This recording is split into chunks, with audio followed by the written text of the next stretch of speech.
de Curieuse, le podcast qui dévoile une facette de la vie d'une femme. Je m'appelle Isabelle Weber, je suis journaliste et vis à Bienne en Suisse depuis plus de 20 ans. J'aime les histoires et je suis curieuse de l'autre. Mon envie, vous faire découvrir l'une des faces cachées des habitantes de ma région. Celles qu'on croise sans pour autant deviner le trésor qu'elles recèlent. Peut-être un voyage, une réussite, une épreuve, une expérience, allons savoir. Ce podcast paraît tous les vendredis sur le site dédié graines2curieuses.ch avec le chiffre 2 entre les deux mots. Abonnez-vous sur Apple Podcast ou sur les applications d'Android et suivez son actu sur la page Facebook Graines de Curieuses. Cette semaine, Graines de Curieuses se rend dans une magnifique demeure de style art déco, comme il en existe plusieurs à Bienne. Ce bâtiment se situe au faubourg du Lac 99. Il abrite une section de la Haute École des Arts de Berne, l'Institut littéraire suisse. J'y rencontre la directrice Marie Cafari. Elle est aussi enseignante, chercheuse et auteure d'articles pour des revues littéraires. Elle me parle notamment de sa fonction très diversifiée, des origines du seul institut littéraire d'Helvétie et en quoi il se différencie des universités. Bonjour Marie. Bonjour. Marie Cafari, de quoi tu vas nous parler aujourd'hui ? Je vais parler d'écriture et je pense parler aussi de l'Institut littéraire suisse. Alors on se trouve dans un bâtiment qui est vraiment vénérable, qui va un peu grincer parce qu'il y a des gens qui étudient, des élèves qui passent dans les corridors. Peut-être qu'on peut déjà commencer par parler de ce magnifique bâtiment, le Rocal 4 à Bienne. Alors c'est un bâtiment qui, peut-être qu'on ne le devine pas au premier abord, mais qui fait partie de la Haute École des Arts de Berne. On se trouve à Bienne et on se trouve à la section qui s'appelle Institut littéraire suisse, dans une maison qui est en fait une villa qui a été construite en 1900 pour qu'une famille vienne y habiter, qui fait partie donc de tout cet espace qui s'appelle Rocal. Il y a plusieurs bâtiments, dont cette villa de 2 étages qui est effectivement parfaite pour nous, qui convient très bien à l'Institut littéraire suisse. On a à peu près 45 étudiants et donc on arrive à faire dans cette villa, dans l'ancien salon, dans l'ancienne cuisine, on arrive à faire tout ce qu'une filière d'études fait, donner des cours, travailler dans des séminaires avec les étudiants, leur permettre de suivre des ateliers, et puis nous aussi, les enseignants, ça nous permet aussi d'y travailler, d'y passer du temps. Alors c'est la 13e volée, c'est tous ces élèves-là, 13e année comme directrice de cet institut littéraire. Est-ce que c'est une longue période ? Ça dépend de la perspective en fait. Le temps passe très très vite quand on travaille dans une filière d'études parce que chaque année, ça se renouvelle. Chaque année, il y a une quinzaine de nouveaux étudiants qui arrivent et donc un nouveau groupe, de nouvelles directions, de nouveaux désirs, de nouvelles questions. Il y a des choses qu'on fait avec plus d'assurance maintenant qu'il y a 13 ans, en tout cas je l'espère beaucoup, on a appris tout plein de choses. Mais au fond, on est dans un mouvement, en tout cas dans une dynamique qui se renouvelle constamment. Ta fonction à toi, c'est celle d'être lectrice. On imagine une lectrice, c'est une lectrice qui lit un livre. Ça va un petit peu plus loin que ça en ce qui te concerne.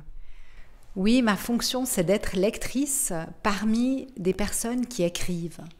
Je suis la lectrice, en fait on est plusieurs, lectrices et lecteurs, parmi les autrices et auteurs. Et c'est un rôle qui est important. Les textes qui s'écrivent ici, ils demandent aussi à être lus avec attention, avec une certaine lenteur. Ces textes des étudiantes et des étudiants, ils appellent aussi à des retours, à des feedbacks, à une entrée en matière sur ce qu'ils veulent proposer. Et donc mon rôle premier, si on parle de façon très générale, c'est effectivement de lire ces textes. Je dirais plutôt que quand on est directrice d'un institut comme l'Institut littéraire suisse, on a probablement multifonctions. Je pense que je suis aussi par moments manager, responsable du personnel. Je suis responsable de la filière d'études. J'organise des évaluations, des jurys, des commissions d'admission. Et puis j'enseigne aussi. Je suis aussi enseignante. J'enseigne l'analyse de texte aux étudiants de première année. Et puis quoi encore ? Je suis chercheuse aussi. Et tu écris aussi des articles. Alors dans le cadre de mon travail de chercheuse, oui, depuis assez peu de temps, en fait, depuis 2-3 ans, en fait, j'ai repris une activité d'écriture, mais qui est une activité d'écriture plus académique, plus scientifique, hein, de ma position, en fait, qui est une position d'observatrice, et qui n'est donc pas du tout la position de l'écrivaine, mais qui est la position de, justement, la personne qui lit et la personne qui observe aussi les processus d'écriture dans lesquels les étudiants de l'Institut littéraire sont immergés avec leurs enseignants. Alors, on a parlé un petit peu, quand on a préparé ce podcast, on a parlé d'une notion qui s'appelle le processus dialogique. C'est à la base de l'enseignement de cet institut littéraire. Est-ce que tu peux nous en dire plus ? Alors c'est un terme qui résonne peut-être un petit peu de manière académique et comme ça un peu froide ou sèche.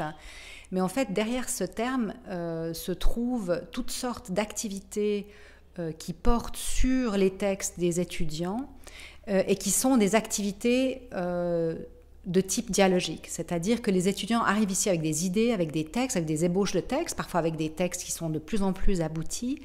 Et notre travail dans le cadre d'ateliers d'écriture, donc dans des groupes, et aussi dans le cadre d'enseignement individuel, donc de ce qu'on appelle ici le mentorat, c'est d'entrer en matière sur ces textes, de donner des retours aux étudiants, de discuter avec eux du potentiel d'un retravail, de pistes possibles, d'émettre des critiques, de faire aussi, c'est très important, des louanges, d'encourager en fait la continuité de ce processus d'écriture. Et au fond, si on résume un petit peu ce qui définirait une formation en écriture littéraire, puis on n'est pas la seule formation en écriture littéraire, il y en a plusieurs en Allemagne, il y en a très nombreuses aux États-Unis et en Grande-Bretagne, il y en a aussi quelques-unes en France. Ce qui est au centre de ces formations en écriture littéraire, c'est la possibilité pour de jeunes auteurs d'interagir avec d'autres auteurs directement sur leurs travaux en cours.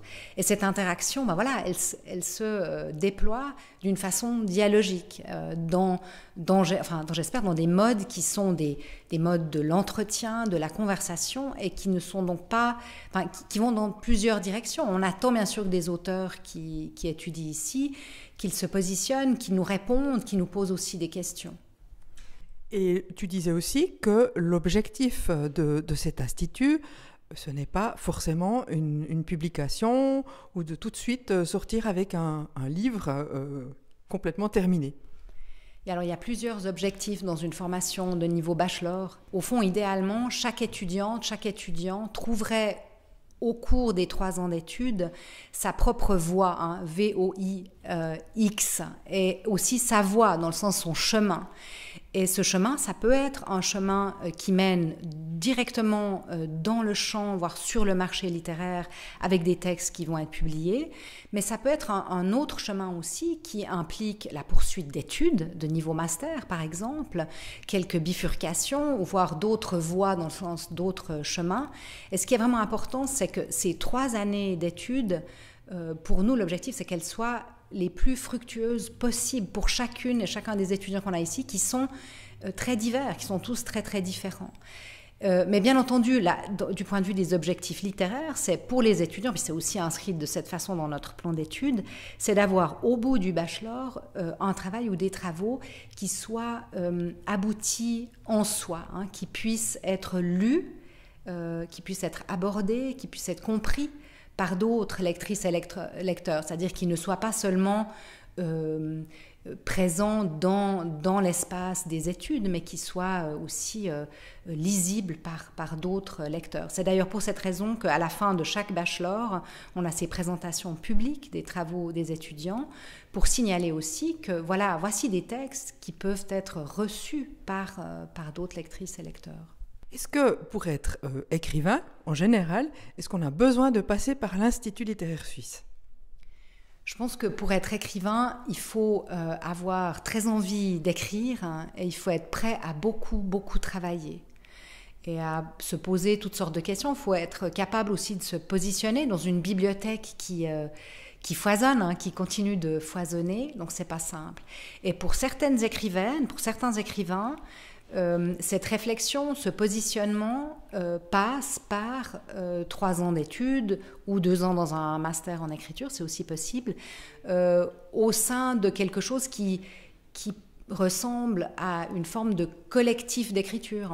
On a 45 étudiants dans le bachelor, il y en a une quinzaine par volet, qui forment un grand groupe plus ou moins étroit, plus ou moins lâche, mais qui interagit à propos des textes qui sont en train de se créer dans l'Institut.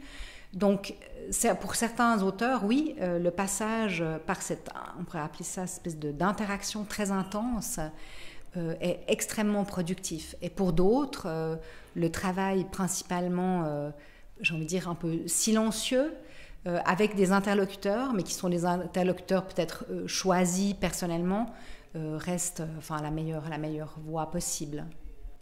Et donc, toi, Marika Farid, tu es à l'origine de cet institut littéraire, tu as participé à sa création, donc tu étais là depuis le début, et tu m'as expliqué qu'il avait été demandé par des auteurs, par un auteur à l'origine. Donc c'est vraiment venu de la base, d'un écrivain, c'était vraiment un besoin. La bonne idée de créer un institut littéraire suisse, elle ne vient pas du tout de moi, elle vient de l'auteur et dramaturge suisse-alémanique Guy Kreneta.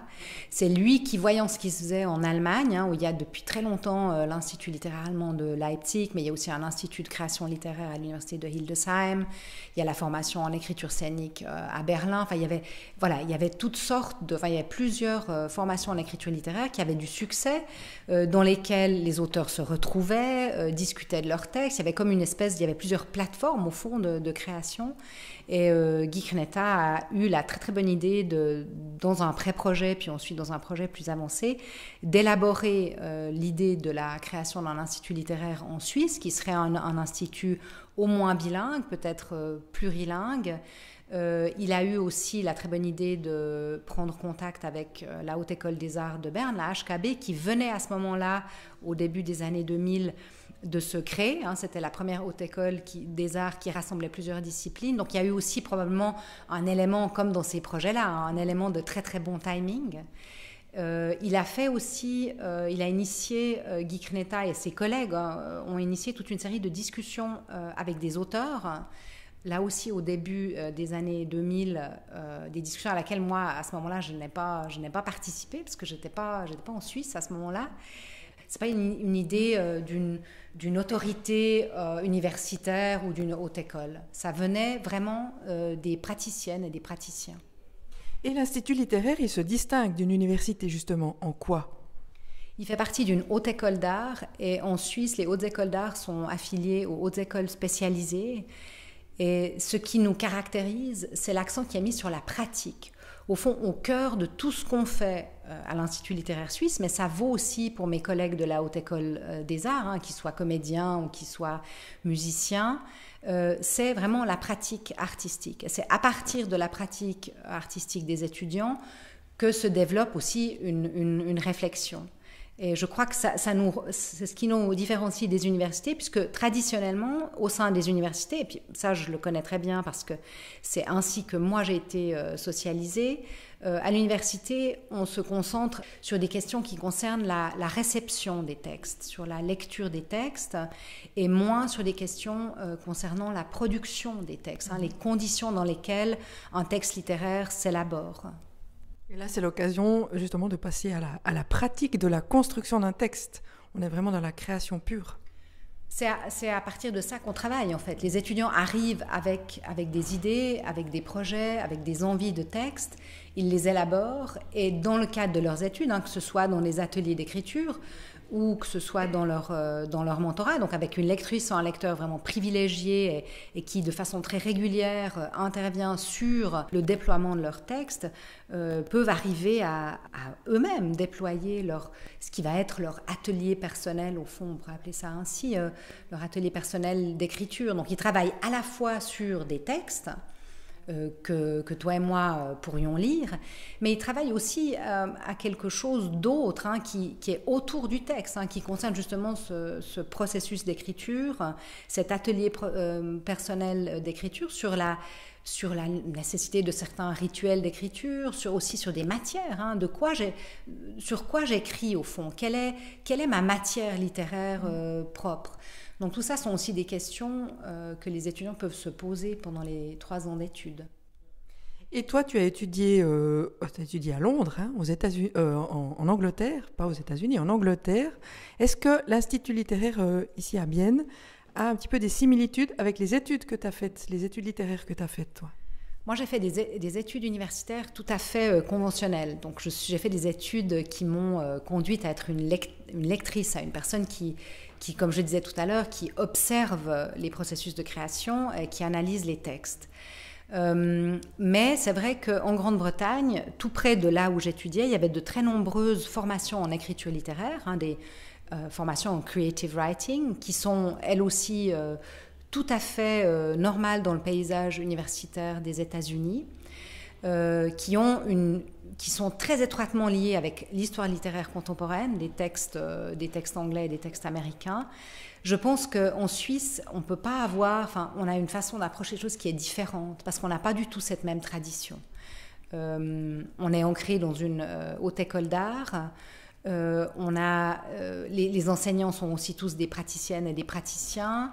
Ils arrivent là avec leur bagage d'auteurs, d'autrices, donc ils ont eux-mêmes, ce sont de grands lecteurs bien sûr, mais ils ont aussi un bagage très pratique, hein. Ils ont créé des textes, ils les ont présentés à un public, ils ont été confrontés à toutes sortes de modes de production, hein. Ça peut être au théâtre, ça peut être face à des maisons d'édition, ça peut être d'autres modes de production de type performance, etc. Et donc notre approche, je pense qu'elle est vraiment ancrée sur ce qu'apportent les étudiants au fond, et j'ai pas l'impression, les traditions universitaires et de l'enseignement supérieur sont tellement différentes que bien entendu au moment de créer l'Institut littéraire suisse, c'était très encourageant de savoir qu'aux États-Unis ou qu'en Grande-Bretagne ou en Allemagne, il y avait des tas de formations en création littéraire, et puis qu'au fond c'était tout à fait normal. Ça, je pense que c'était très encourageant, puisque on entendait souvent, le message était souvent, bon, qu'est-ce que vous faites là, vous allez vous prenez des risques, vous risquez de gâcher des textes au fond. Donc de savoir que des tas d'autres collègues le faisaient depuis des décennies, c'était pour nous un encouragement très fort. Toi, Marie Cafari, si c'était à refaire et que dans ta jeunesse, tu aurais eu un institut littéraire, est-ce que tu aurais eu envie d'étudier ici à l'Institut littéraire en tant qu'élève? J'arrive vraiment pas à répondre à cette question parce que, en fait, moi j'ai fait des études j'ai fait une année d'études de théâtre, donc c'était plutôt ça qui m'intéressait. Et d'ailleurs, cette année d'études, même si elle m'a pas menée, je suis pas devenue comédienne, je pense qu'elle est très importante dans la suite de ma carrière professionnelle. Donc c'est pas du tout anecdotique de faire une année ou de faire 3 ans dans une école d'art. Mais j'ai jamais eu le désir, quand j'observe mes collègues, quand j'observe les étudiantes et les étudiants ici, je les sens habités par un désir d'écrire, de raconter, de créer de la fiction extrêmement fort. Et moi, j'ai pas eu ça. Moi, je pense que j'ai mon vrai goût, mon vrai désir, ou ce qui m'anime, c'est la lecture. C'est le plaisir du texte en tant que lectrice. Donc plutôt la création, la production technique. C'est plutôt la technique du texte aussi qui t'intéresse? Non, moi je pense qu'il y a que lire. Je pense que lire c'est un acte créatif aussi, mais dans une toute autre mesure. J'aime qu'on me raconte des histoires. Mais moi-même, je ne sais pas très bien raconter des histoires, hein, même pas des histoires drôles. Enfin, je me sens tout à fait à ma place dans ce rôle de la personne qui reçoit les textes. Alors que ce soit pour moi, hein, j'ai aussi une pratique de lectrice pour moi, pour le plaisir, mais que ce soit aussi avec les étudiants dans le cadre d'une pratique de la lecture, qui est une lecture lente, qui est une lecture très attentive, qui est une lecture qui est critique, mais qui est aussi toujours bienveillante. Quand je lis un roman acheté à la librairie Bostrich, j'ai une lecture qui n'est pas nécessairement aussi lente ou aussi bienveillante. J'ai une autre forme de lecture quand je travaille avec les étudiants, mais oui, ce qui m'intéresse, c'est ça, quoi. Ce que j'aime, c'est ça, c'est lire des textes, recevoir des textes, penser à des textes. En l'occurrence, tu nous as raconté une belle histoire, celle de l'Institut littéraire. J'ai réussi à te faire raconter une histoire, donc je suis très fière de moi en fait. Je te remercie beaucoup Marie Cafarier pour ta contribution à Graines de Curieuse. Merci. Merci beaucoup à toi Isabelle, c'était un plaisir aussi. J'espère que cet épisode vous a plu. Ne manquez pas de m'envoyer un commentaire sur Facebook à Graines de Curieuse ou de vous abonner à ma newsletter sur le site www.grainesdecurieuse.ch avec un 2 entre les deux mots. Soyez heureux et à vendredi.